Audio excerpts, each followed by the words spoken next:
Hello friends, welcome back my channel. फिर एक नई डिज़ाइन लेकर आया हूं और ये डिज़ाइन बहुत ही यूनिक तरीके से बनाई गया है। जो आप देख सकते हैं ये बहुत ही खूबसूरत और यूनिक है।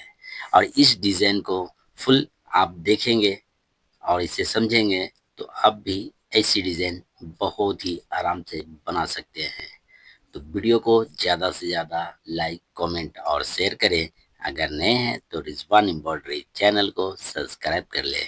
इस चैनल पर डेली एक से एक नई डिज़ाइन मिलेंगे और ये डिज़ाइन को बहुत ही आराम से बनाया गया है जो आपको समझ में आएगा। सिलाई का काम तो हर घर में होता है और डिज़ाइन का काम बहुत ही कम लोग करते हैं। तो इसे देखें और समझें। जिनके पास मशीन है वो घर पे ही ट्राई करके देख सकते हैं। बहुत ही इजीली तरीके से बनाकर दिखाएंगे। तो वीडियो में एंड तक बने रहें। अगर नए हैं तो हमारे चैनल को सब्सक्राइब करना ना भूलें।